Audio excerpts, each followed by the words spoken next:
Hello and welcome back to Lorcana Villain. My name is Baker, and today is the next interview on the channel. The deck that seems to be taking over the meta as of late is Emerald Sapphire, and I've been waiting for a long time for a good excuse to bring on a player that I've got an awful lot of respect for, Pandemonium Heart, or Lorcana Pandemonium, over on Twitter. This man is an expert in all things blue-green, so I was very keen to get him on and get his thoughts about Emerald Sapphire in the current metagame and the list that he's been playing recently. So we're going to get straight into things. A shout out to the channel sponsor Cardmarket. If you're looking for Lorcana singles at competitive rates, then check out Cardmarket. But let's have a chat with Pandemonium.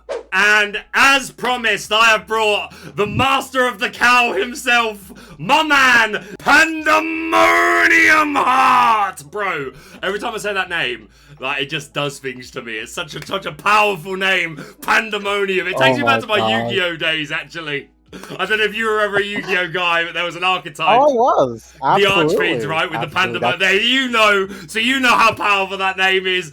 We've got Pandemonium on the channel. It's been a long time coming. I'm so grateful to have you, man. I'm sure that a lot of people watching will already be familiar with your game, as it were. But before we get into the nitty-gritty and talk all about the theme of today, which is going to be predominantly Emerald Sapphire, which is eating good at the moment, my man. You eating right now? Oh yeah. Feels great. Feels great. I've never been in this spot. I bet it does, man. But to be fair, you have been repping this cow or this in combination for a while. Like before it was the pretty girl in class. You knew. I've wanted her to work for so long, and now we're here at the top of the meta. It's a very strange feeling. Look at us now. Who knew? Who'd have guessed? But before we get into all that, my man, for the sake of people that may not be chronically online, or perhaps some new players that have jumped on with Fabled, which I really do think that is the case, looking at numbers, just give us a brief backstory, if you would, my man. Like, is this your first TCG? If not, what's your history of TCGs? What got you into Lorcana, and how long have you been playing for? And then just anything notable from throughout your career so far, achievements, teams, this, that, and the other. Just cook for me, brother. Absolutely, and thank you so much for having me. It's truly an honor and a pleasure to be here. My pleasure.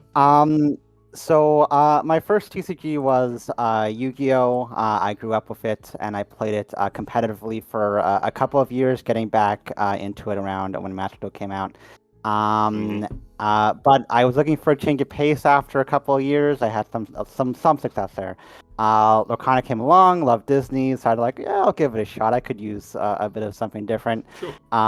Quickly fell in love with the game, found it to be really fun, really awesome. Opened an Enchanted Aladdin in my first pack, and I'm just like, okay, you got me, Lorcana, you got me. From there, I've always been a very competitive gaming person, and I pretty much put my all into it and found I got some pretty good success. Made the trip down to Chicago with a bunch of friends, and what became the team Enter the Battlefield, which I'm with today, is my local home store.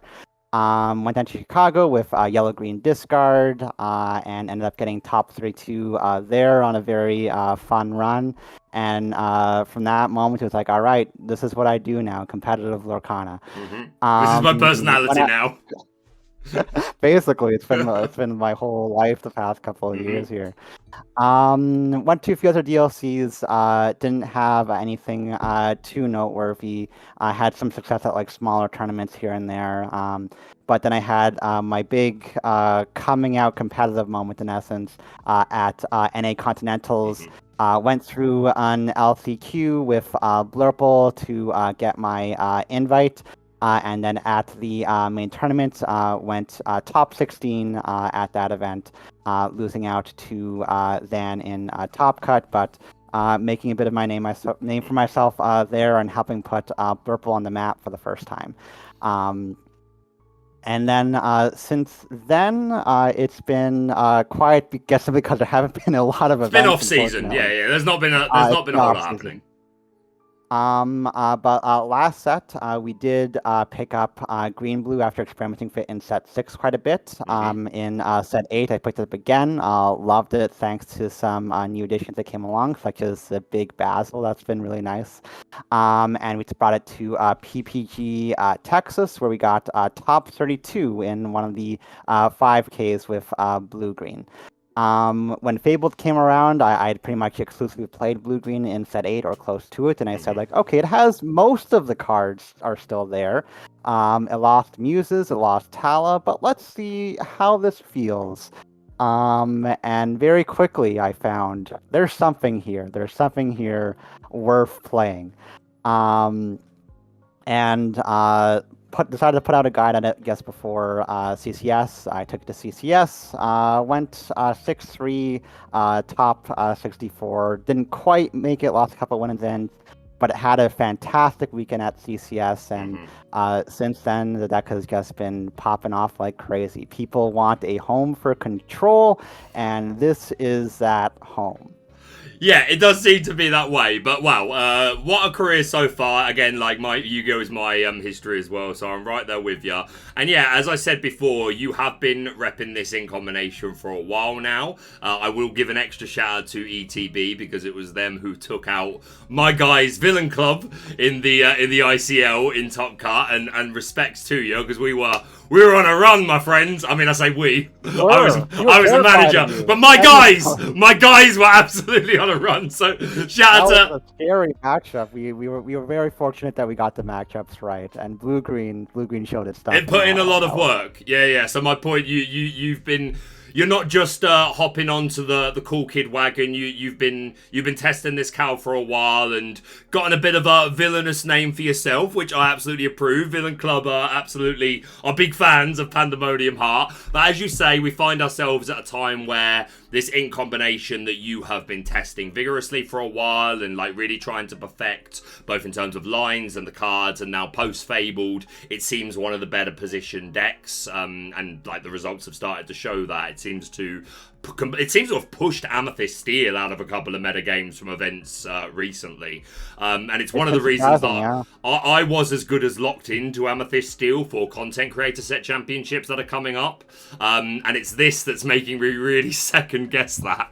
But I will ask you some of my personal questions towards the end, because I have been testing with this deck a little bit, but I want to start off by just letting you cook, right? So again, you've been playing with this deck for a while. Why is it that now, I mean, obviously rotation is going to be a big part of the thing to do with it, lost a lot of cards, and this deck kept some of its very valuable pieces, but in your own words, why is this deck doing well at the moment?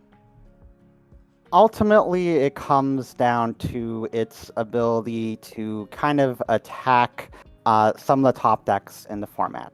Blurple emerged very early on as the best deck. It still basically is the best deck. And even though this deck wasn't like super beating it, like in previous sets, this deck like destroyed Blurple. It was not close.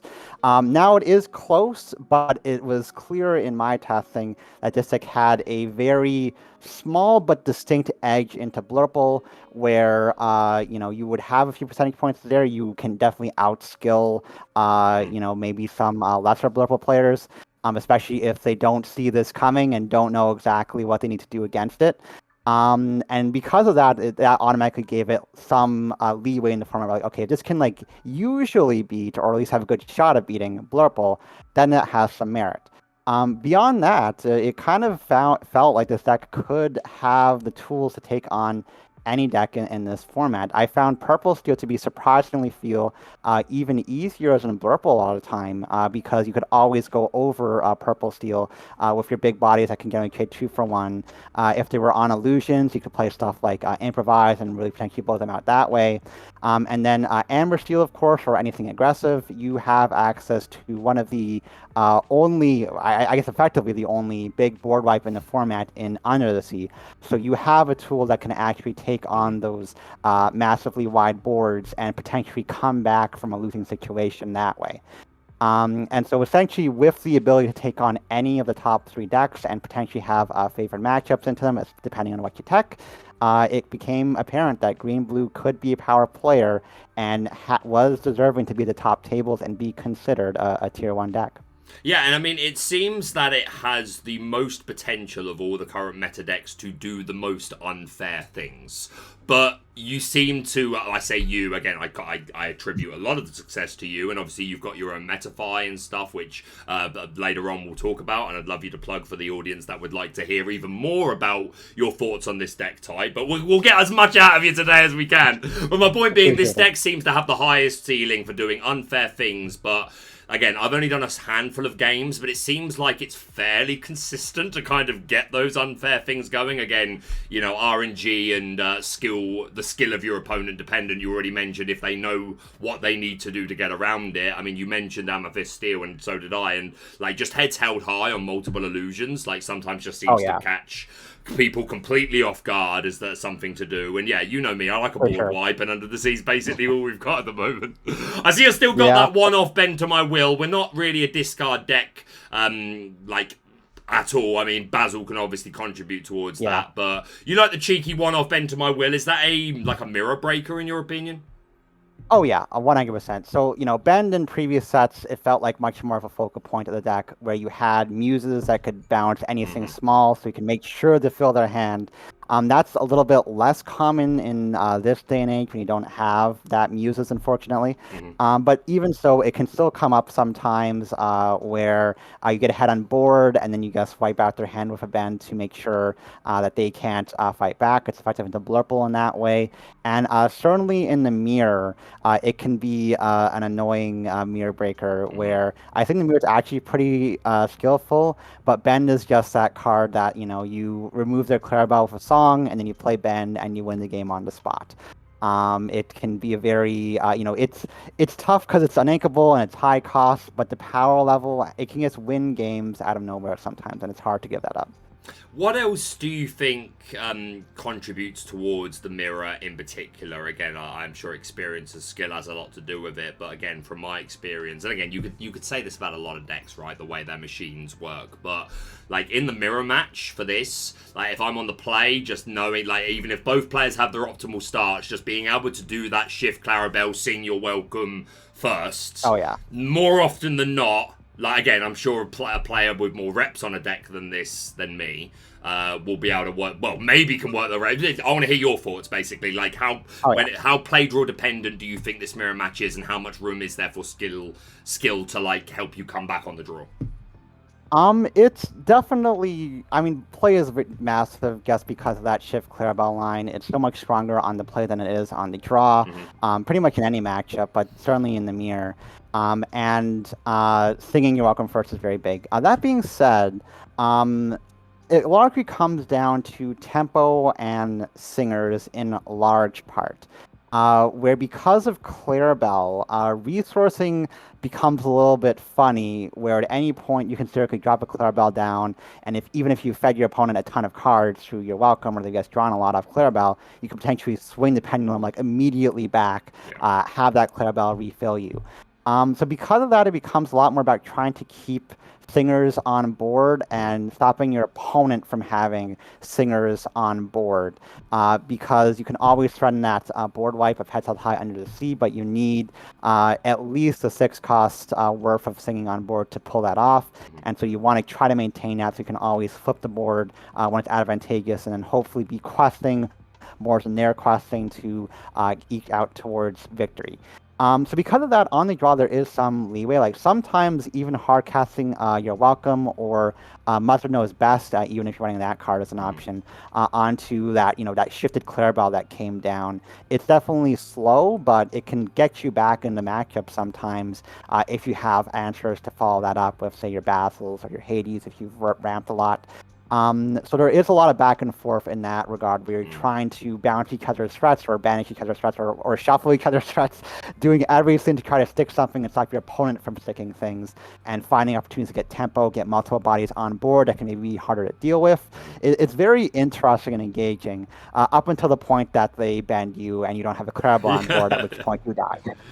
Yeah, because I found myself in that position before where we're both basically top decking, and like I'm going, Basil, you're you're Basil. Will I Basil, you're Basil. Will I Basil, you're Basil. Will I John Silver, you're John Silver. And you just end up in this standoff, and it's a game of who can draw the better top deck to reapply to the board. Whether it's at like Hades is normally the best card you want to see in a situation like that, but it does seem like to reach these stalemates so often. But another thing that took me a little while to get my head round is just with Sapphire, you're so used to ramping into these powerful 4-cost cards, right? Like Genie for Blurple, or in the past it was Tala into How Far I'll Go. That's such a scripted play pattern. So I was very shocked at the 3 copies of Donald. And I like the Donald, like I get it, you know, you don't have a lot of card draw outside of Clarabelle. You want to find those combo pieces. But I was shocked to not see more Donald. Now I found myself kind of teaching and realizing that it's more about on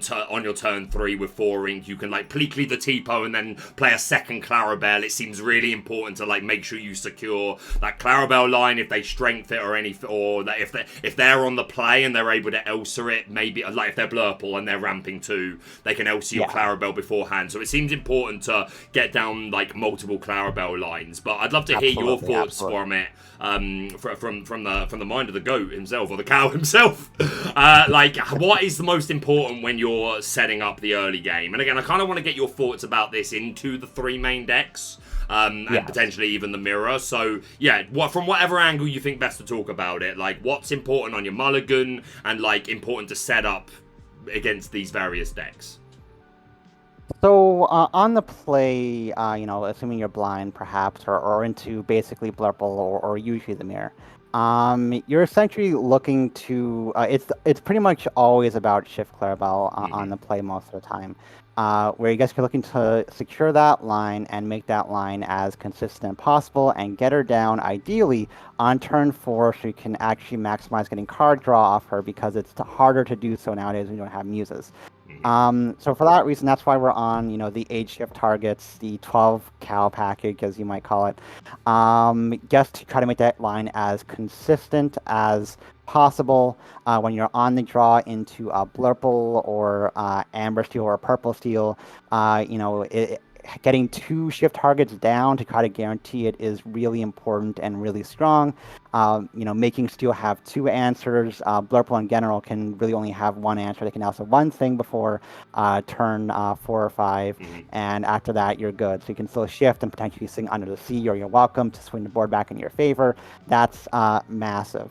The other path to get down to a turn 4 Clarabelle, as I found early in my testing, was to Pleakley, where the 4 drops didn't feel as good early on, and you can look instead to, on turn 3, go after ramping on turn 2, do Pleakley plus Sail, and then on turn 4 you're on 7 ink, and you can just, naturally play the Clarabelle without even having to shift. And that's an extremely powerful line. It's very good into Blurple on the draw, where you're not necessarily even having to rely on a shift line that can be disrupted, and you can more easily guarantee that Clarabelle by your opponent being able to interact with it. As well, Pleakley into John Silver can be pretty strong, especially on the play, into decks like Amber Steel and Purple Steel as just big bodies that trade well. The 3/4 stat line is really nice into stuff like Calhoun or Hook or Fiki, where it can trade well and not die to guess getting 1 shot. That's kind of the problem with Lewis early on, the Gator, that had some early hype where it would trade too easily, whereas Pleakley can more trade back and potentially have something trade into it with a John Silver giving Ruckus or something. Sure. So if you can guarantee a shift line and get some fast ramp early on, you transition to a late game of just dropping bomb, and also you have at any time the ability to hopefully sing Under the Sea Heads Held High to sweep the board up in your favor, with Donald Duck being a good backup card draw to help make that combo more possible. Nice, and I assume the 2 counter develop your brain, along with just being good filter in your mid to late game when you're searching for pieces, is also to help you hit that turn 2 ramp, which seems as important as ever. On the draw, would you keep Pleakley if in a lot of matchups? How dedicated would you be to keep Pleakley? Honestly, I usually keep Pleakley in the mulligan.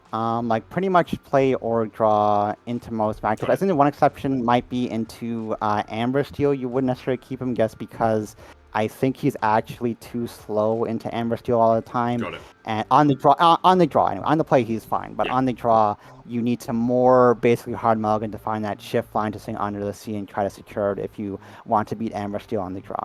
But otherwise, I'm pretty much always keeping Pleakley. He's a good option to have. You don't always have to hard tunnel into him. Like sometimes you'll go for something else. But having that option to hit him, having that option to get double ramp Pleakley, which is extremely powerful, is just really good to have. And even if you miss ramp, Pleakley, isn't a perfect solution, but he's at least something where if you miss ramp, he can catch you up a little bit and maybe keep you in the game as opposed to getting blown out, which often happens to Blurple when they miss ramp. Yeah, and I suppose you could do that similar line with Sail, but Clarabelle, assuming at this point you've emptied your hand, if you went turn 2 Tipo, then probably good odds you did. That seems like a bit of a important interaction in the mirror as well, because if they Tipo, if you don't Tipo, well, they're always going to have more, they're always going to have their 3-drop Clarabelle live, right? Because their turn 3, they should have less cards than you unless they sailed and you T-po'd. So that's it. Is that an important interaction in the mirror? Whether you T-po or sail? I feel like I'm getting down to nitty gritty here, but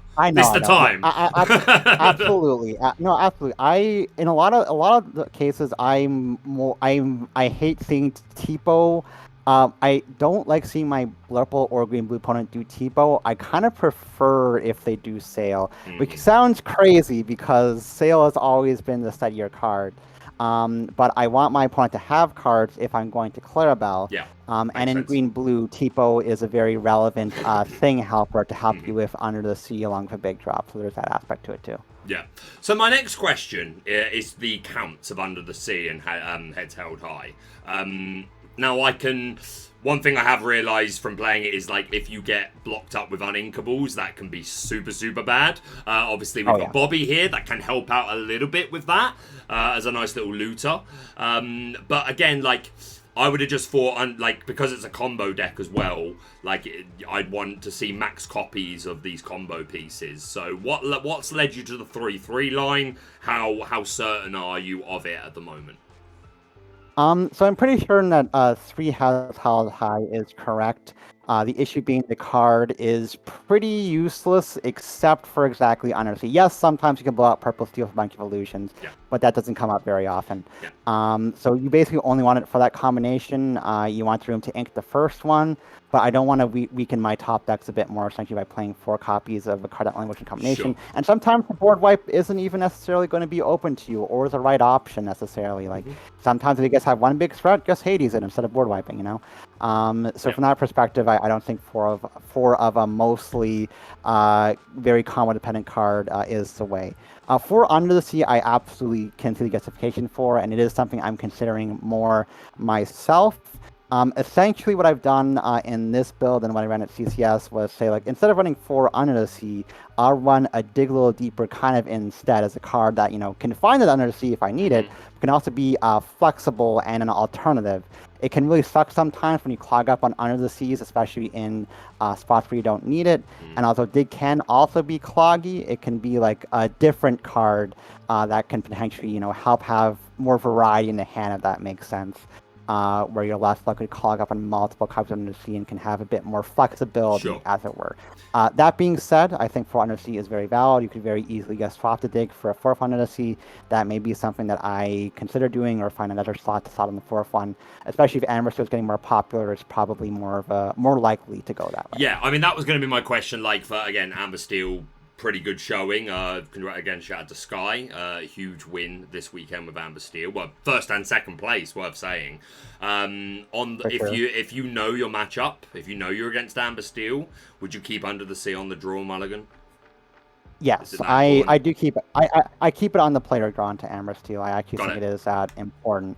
You can maybe have more room to toss if running 4 copies, but more likely than not, you guys with this list, you would absolutely keep it against if you knew you were against Amber Steel. 100%. And even with 4 copies, you probably keep one, just because it's mandatory. If you don't find this card, you lose. It kind of sucks keeping a high cost and inkable, but I think you just kind of deal with those consequences and manage it best you can. Against steel decks, how aggressively will you dig for multiple Baby Clarabelles? Because obviously, again, like against Elsa, we probably don't care as much because we can ramp to just shift before they even get that open to them.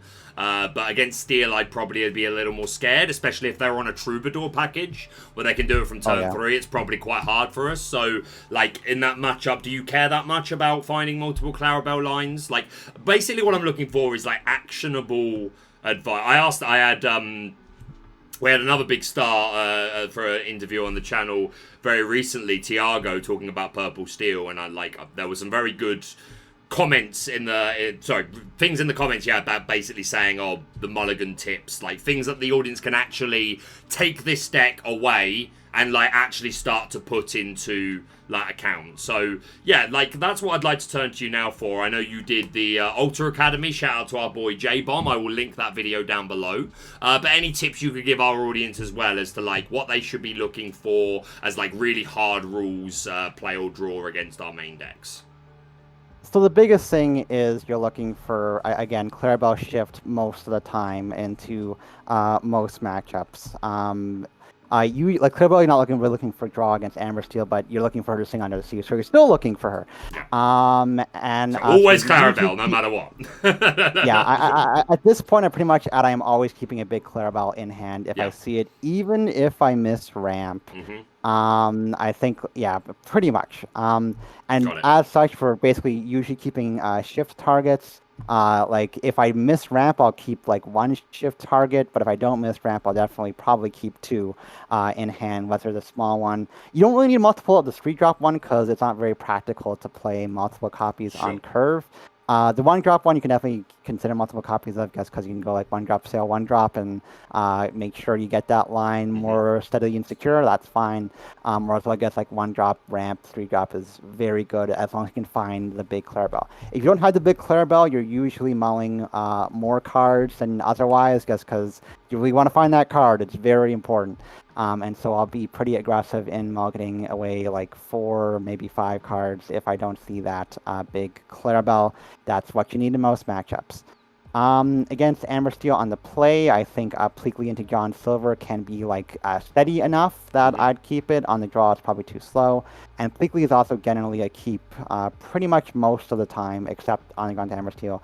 I guess because he's a very steady ramp option for you as you try to ramp up. You don't always have to go for him if you draw him. Sometimes you have the shift line with the 3-drop. You'll just play that over Pleakley instead, and that's fine. But it's always nice to just have that possibility of playing him.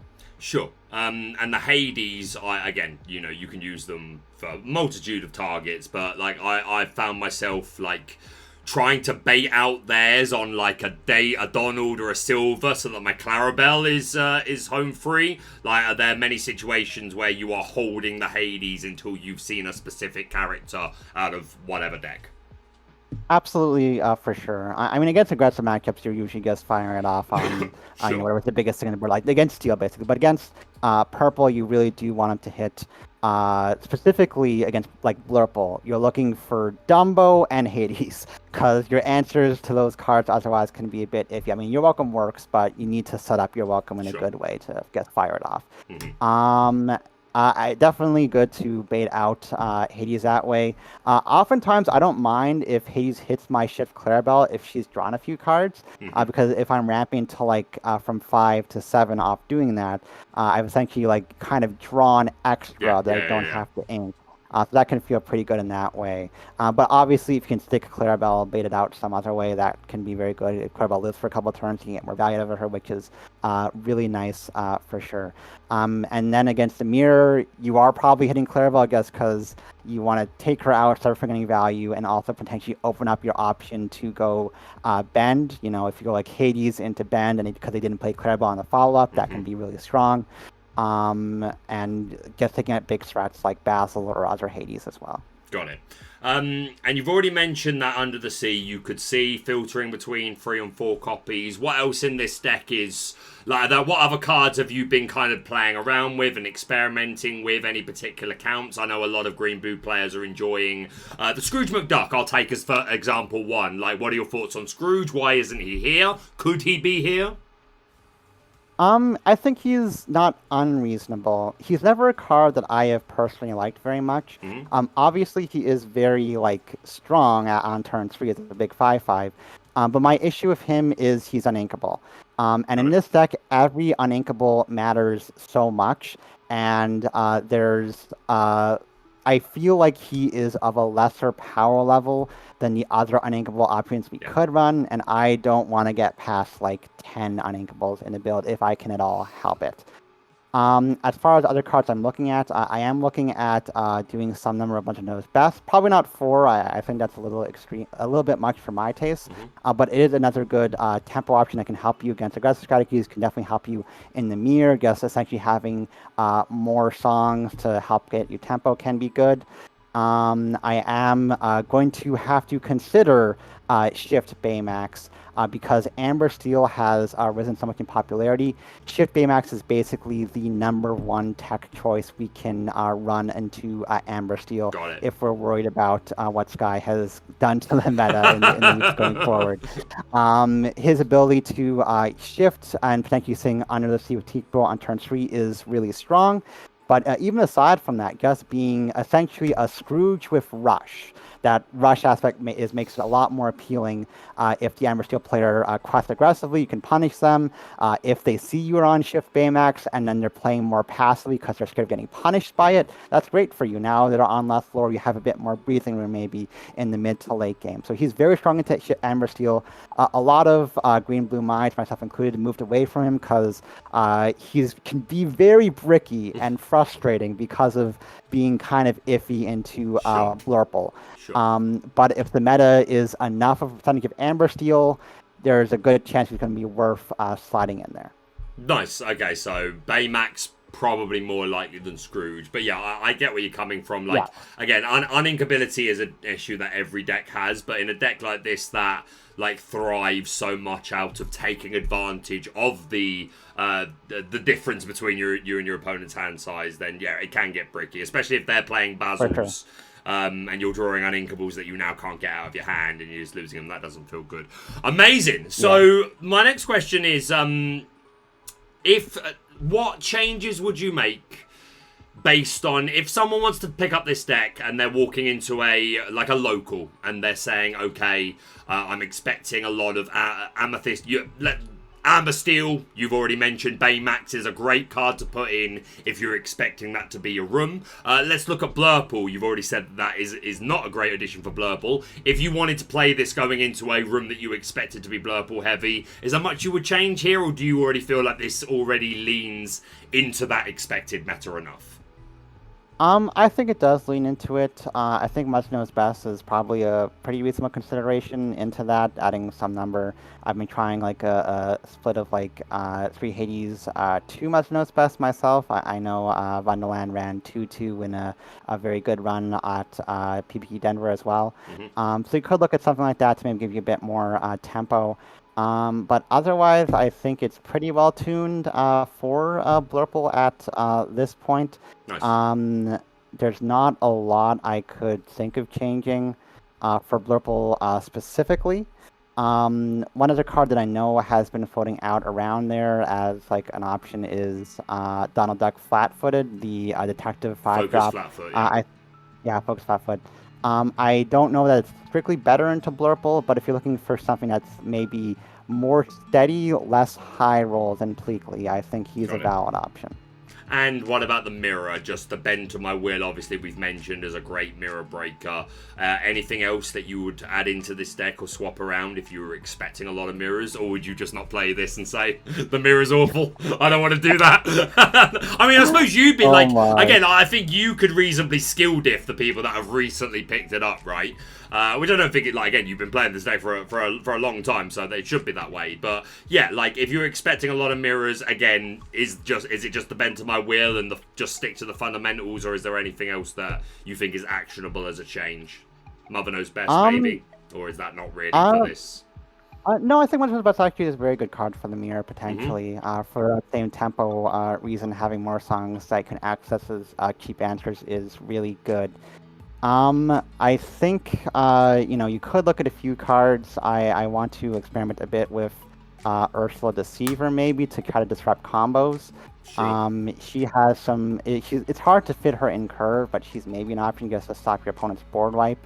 Otherwise, I don't think there's too much besides much of its best that we can look at for the mirror. You could run a second bend if you really want to try to win the mirror. It's something you could consider. Just hope I think it's probably. Wrecked. Hope you don't get wrecked. I think that's a little bit greedy, but it's definitely an option because it can create, it's the card that more than any other can auto-win the mirror if you get it at the right moment. So for that reason, if you had a second copy, you might have more of an edge there. Amazing. My man, thank you so much for this little peek into the behind the door of Cal Control. We come back to your Metafy. I'd love you to talk a little bit about that, and again, anyone that might want to learn more about this deck or even anything else that you might have cooking in the background, please take a minute or two to talk about the Metafy if people want to follow you even further down the cow hole. Yeah, you can find my